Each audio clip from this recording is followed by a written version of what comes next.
1804, England, Hammersmith.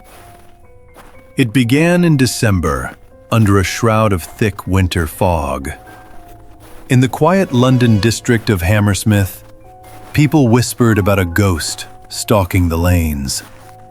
Witnesses swore they'd seen it, a tall figure draped in white, gliding through the darkness. Some said it had glowing eyes. Others claimed it had tried to grab them, leaving them cold to the bone. Fear spread quickly.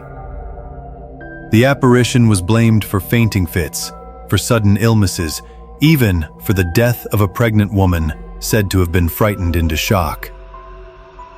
By January, the sightings had become nightly tales.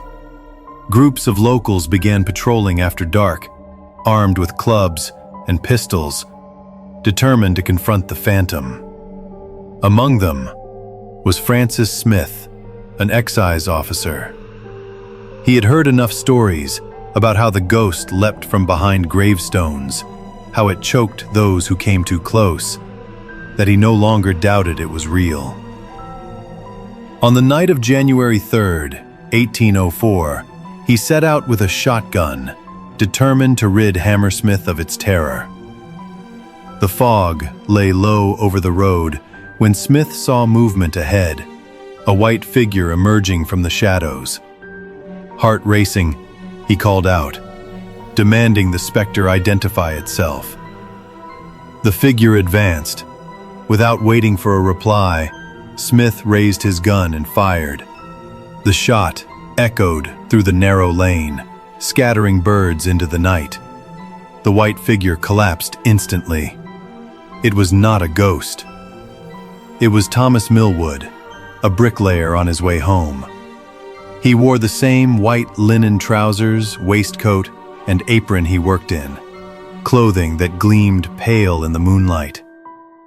There was no time for a second thought. The man was dead. The community reeled. The ghost stories had turned to real blood in the street. At Smith's trial, the haunting became central. Witnesses recounted weeks of fear, describing how the ghost had terrorized the neighborhood. Some insisted the sightings had been too vivid to dismiss. The court, however, was unmoved. The judge ruled that even if Smith had believed he was firing at a ghost, it was no justification for killing a man. Smith was found guilty of murder and sentenced to death. The verdict shocked some, as the ghost panic had been so widespread. Days later, his sentence was commuted to a year's hard labor. But the message was clear. Fear, no matter its source, could not excuse lethal force. The twist came after the trial. The real ghost was identified, an elderly shoemaker who had been deliberately frightening people by wearing a white sheet. He claimed it was revenge for apprentices who had told tales to scare his children. Others suggested multiple pranksters had been at work, each playing into the legend until it became unshakable. By the time the truth emerged, one man was in prison, another in his grave, and a neighborhood forever marked by the power of a story. The history of the Hammersmith ghost case endures in legal textbooks because it asked a question the law had never fully faced. What happens when belief in the supernatural leads to deadly action? The courts ruled that even in the shadow of fear, the living must be judged by reason, not by ghosts.